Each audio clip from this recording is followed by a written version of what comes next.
이번 시간에는 우리 17주차 논술 세 번째 시간으로 40쪽부터 해보도록 하겠습니다. 자, 40쪽의 첫 번째 문제는 윗글을 읽고 내용에 부합하는 제목을 쓰세요. 그러니까 제목을 쓰란 얘기는 주제를 쓰란 얘기죠. 그죠?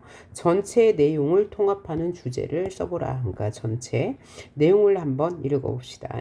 첫 번째, 증기기관의 발명으로 철도교통이 발달했으며 철도교통은 정보의 빠른 확산을 가져왔다. 그러니까 철도교통이 발달해서 정보가 빨리빨리 이동할 수 있었다는 이야기를 하고 있네요. 자, 타임스는 증기를 이용한 대량 인쇄 시설을 도입함으로써 타임스라는 사람이 신문의 시대를 열었다. 자, 그렇지만 신문의 시대를 이야기할 때는 철도의 역할을 빼놓을 수 없다. 왜? 빨리빨리 이동해서 전달할 수 있기 때문이겠죠. 하룻밤 사이에 4,000부 이상을 찍을 수 있는 인쇄기를 여러 대 갖다 놓고 있던 타임스의 인쇄소는 철도 운행 시각에 맞춰 지방으로 배달할 신문을 만들어냈다. 신문은 철도를 타고 뉴스를 전달했으며 사람들은 어젯밤에 300km나 떨어진 글래스고 또는 맨체스터에서 무슨 일이 있었는지를 바로 알 수 있다. 인쇄기술과 철도의 만남은 독서에도 영향을 주었다. 마차 여행에서는 독서를 할 수 없었지만 철도 여행에서는 가능했기 때문이죠. 그죠? 별로 흔들리지 않고 몸을 자유롭게 쓸 수 있으니까. 1849년 패딩턴 역에서는 1000권이 넘는 책을 갖춘 서점이 운행되었다. 열차에서 책을 쉽게 읽을 수 있도록 책의 디자인도 바꿨다. 양장 표지의 대형 책들은 읽기 힘들었으니까 소형책으로 만들었어요. 대신 문고판이 등장하였다. 문고판이라는 것은 소책자를 만들었다는 얘기예요. 엷은 표지와 작아진 판형은 철도 여행자에게 전혀 부담을 주지 않았고 제작비도 많이 들지 않아 출판사도 만족스러웠다. 열차 안에서의 독서는 1등실, 2등실 등 칸막이를 뛰어넘어 근대의 새로운 주인이 된 여행자들의 몫으로 확장되었다. 그러니까 이것은 무엇의 증기기관의 발명으로 철도교통이 발달했고 이 철도교통이 발달하자 사람들에게 많은 책을 보급할 수 있었다는 이야기인데요.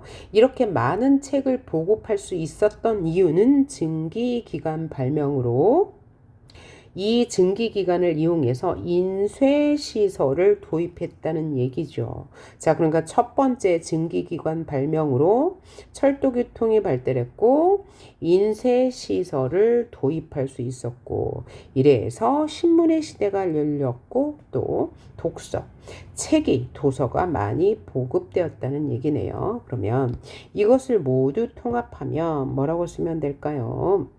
자, 그래서 증기기관 발명으로 인한 교통 발달, 인쇄술 발달, 도서 보급, 신문 보급을 한 문장으로 줄이면 뭐라고 하면 될까요? 증기기관 발명으로 인한 요것을 전부 뭐라고 하면 돼요?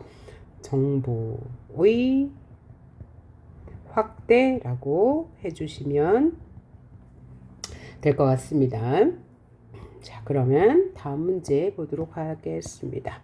다음 문제는 요걸 바탕으로 이제 주장하는 내용과 근거, 사례를 쓰라는 내용이네요. 그러면 지문을 읽어봅시다. 인터넷, 스마트폰 중독 어린이, 청소년 증가세가 뚜렷하다.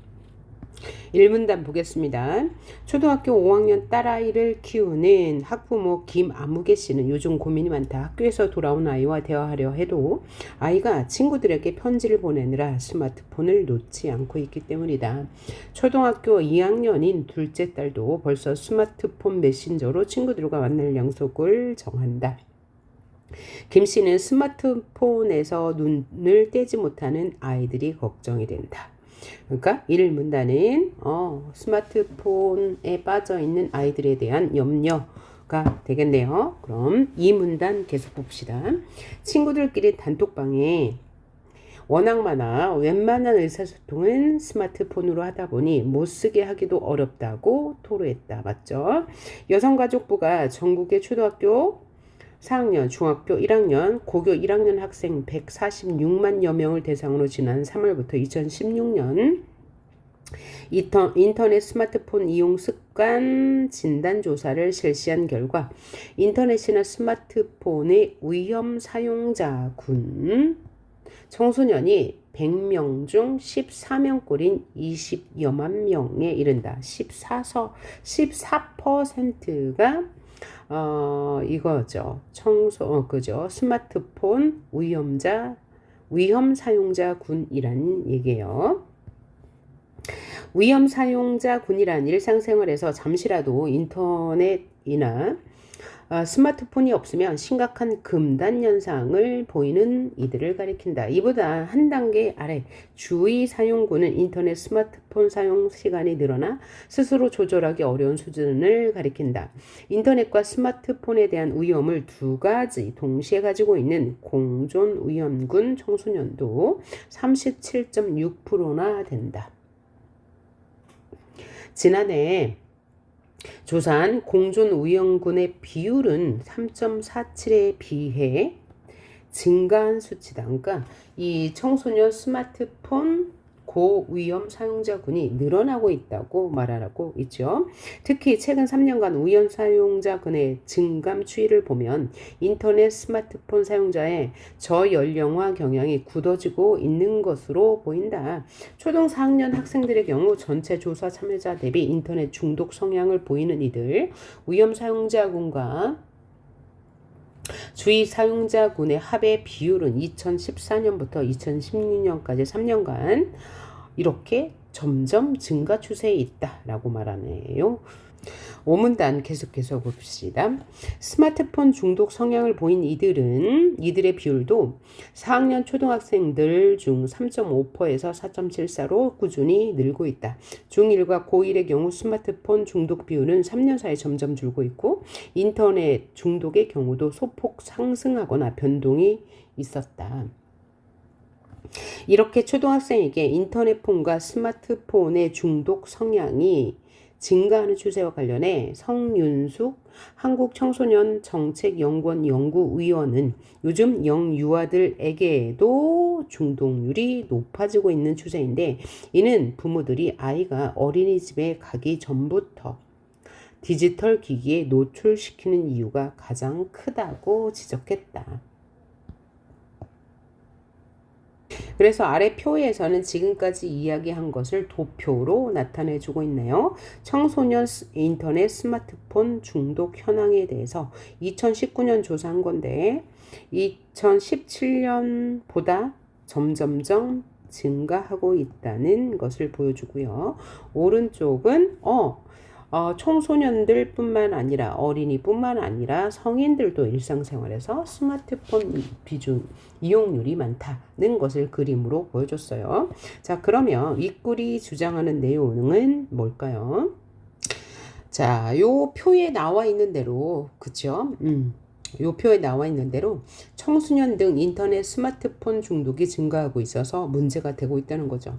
이 주장에 대한 근거는 바로 이 위에서 보이는 것 같이 연합뉴스의 보도자료를 통해서 보도자료의 결과를 통해서 보여주는데 그 결과는 2016년에서 2019년 사이 조사한 결과 점점 증가하고 있다는 거죠. 그리고 어떤 사례를 사용하였는가?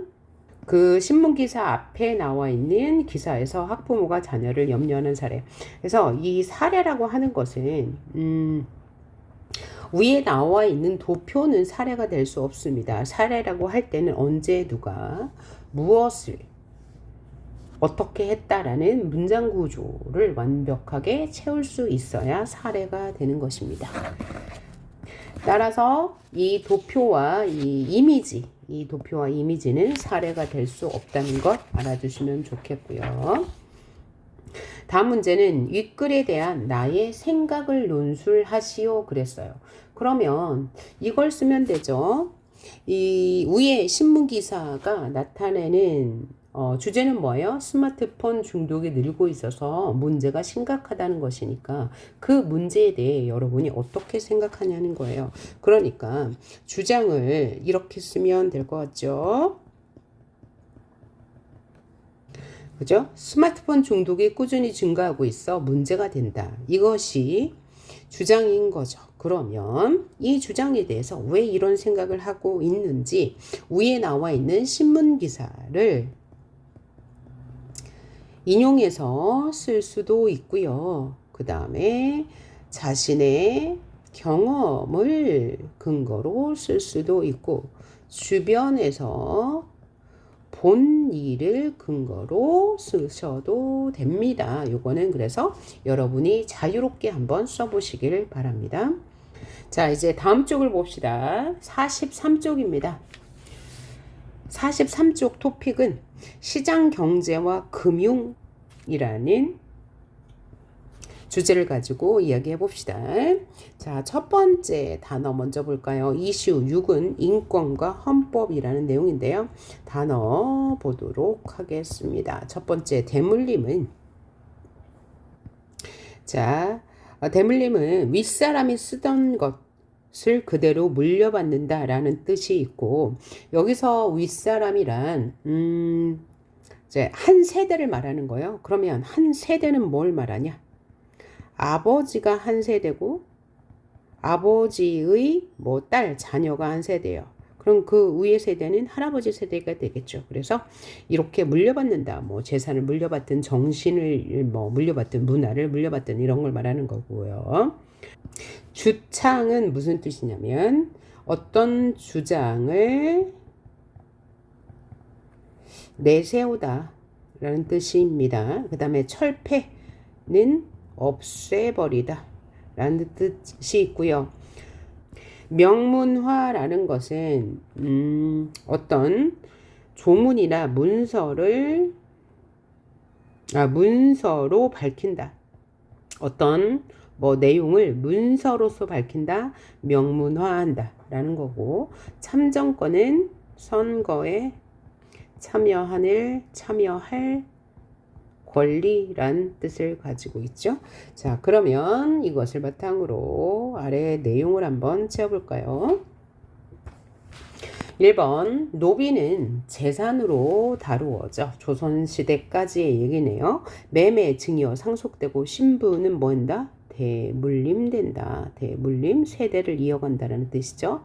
세대를 이어간다.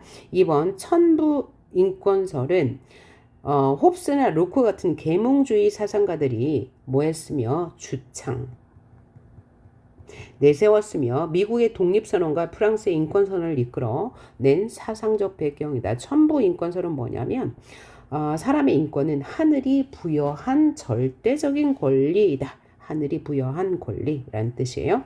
3번 자유평등, 저항권, 주권 등 혁명기의 시민들이 인간으로서 절실하게 바라던 사항들이 뭐 됐다? 명문화 문서로 기록되었다라는 뜻이죠. 그 다음 4번 여성들도 무엇을 얻기 위해 참정권을 얻기 위해 그러니까 예전에는 언제까지 여성에게는 참정권이 없었냐? 1910년 이전에는 여성에게는 참정권이 없었습니다. 선거에 참여할 권리가. 5번 그러나 갖가지 차별 제도가 없어지기 전에는 철폐되기 전까지는 오랜 세월에 걸친 시민혁명과 정치개혁 과정에서 많은 희생이 따라야 했죠. 그렇죠? 자, 그 다음 문화권이 뭘까요? 바로 모든 국민이 건강하고 쾌적하게 살 수 있는 권리. 그 다음에 환경권은 이게 아니네요. 이게 바로 문화권이네요. 그렇죠? 2번이 국민 누구나 문화활동에 참여할 권리. 그 다음에 환경권은 건강하고 쾌적한 환경에서 살 수 있는 권리. 인권, 인간으로서 당연히 가지는 기본적인 권리. 그래서 인권에는 참정권도 있고 행복 추구권도 있고 그 다음에 평등권도 있죠. 행복 추구권을 다른 말로 자유권이라고도 합니다. 이것이 이제 사람이 갖고 있는 천부적으로 갖고 태어난 기본적인 인권이라고 할 수 있습니다. 다음 문제를 보니까 세계 3대 시민혁명을 쓰시오라고 했는데, 자, 시민혁명은 뭘 말하냐면 시민들의 힘으로 인권을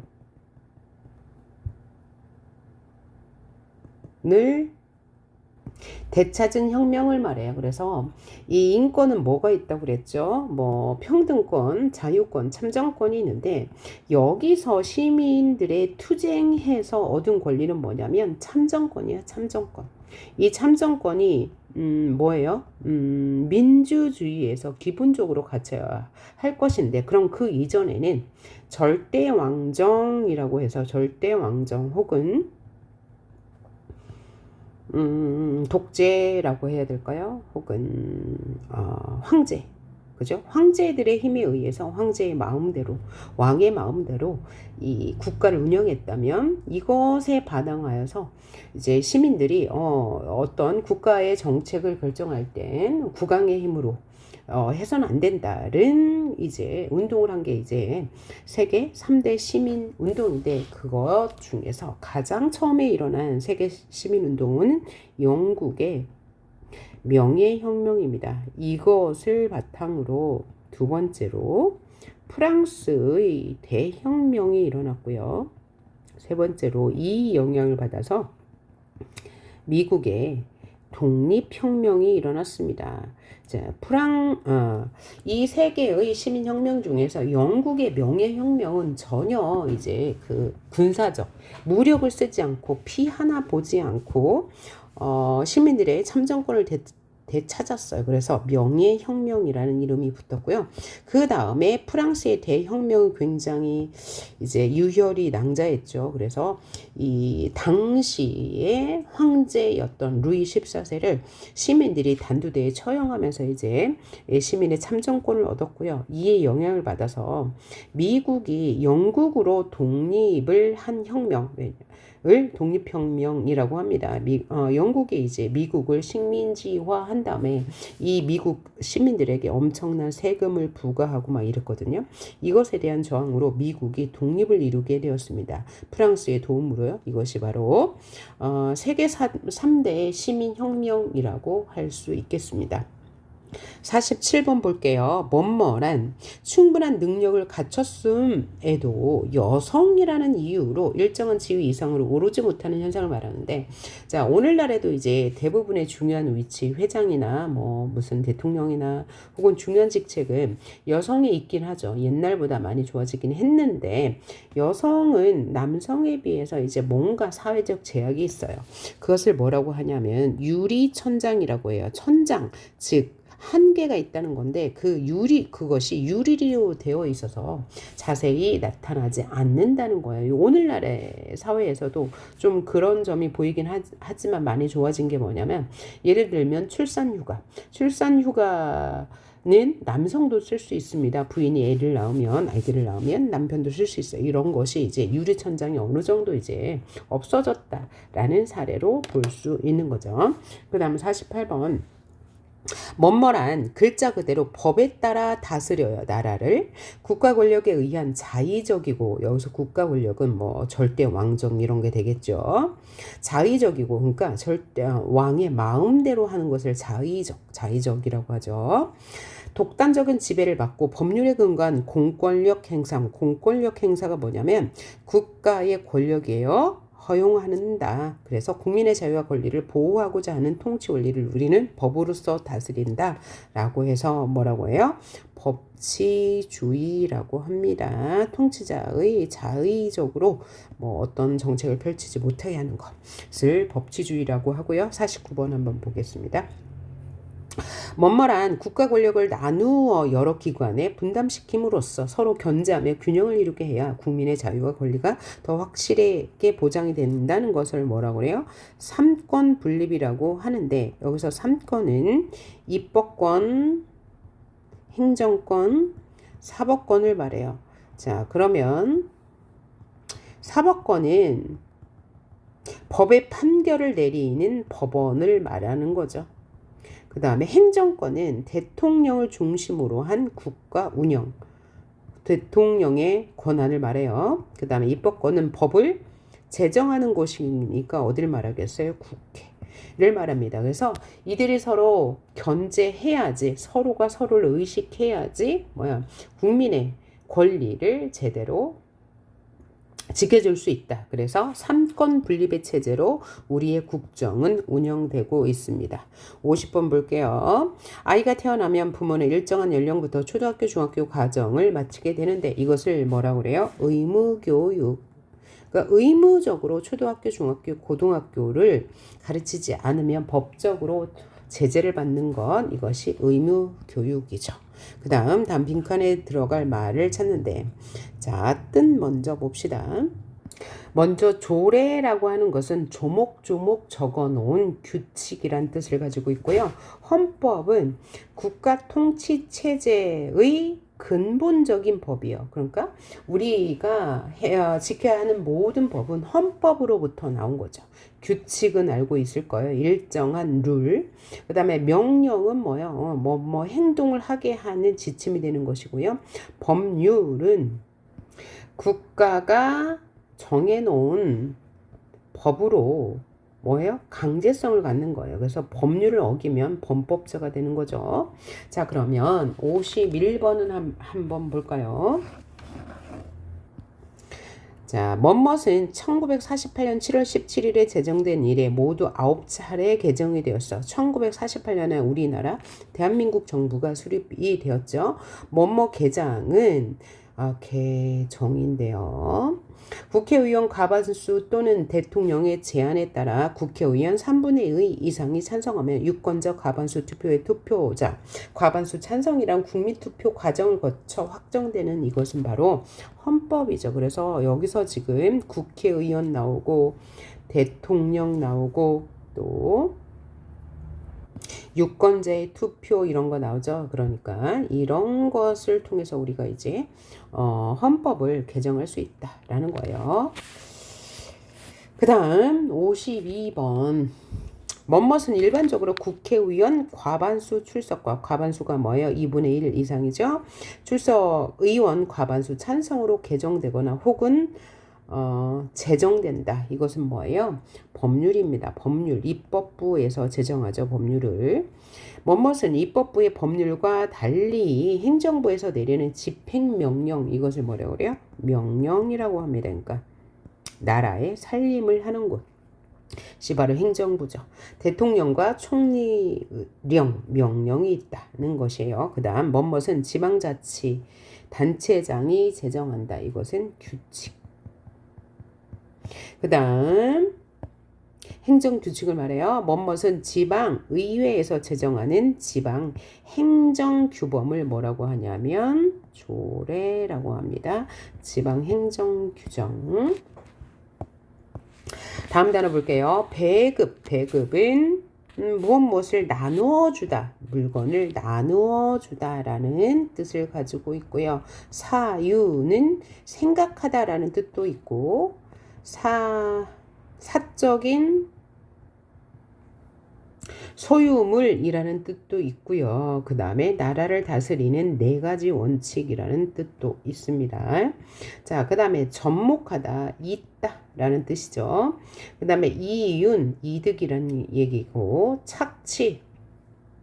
착취는 보통 노동력 착취 이렇게 말하는데 착취라는 것은 대가를 지불하지 않고 뭐 하는 거?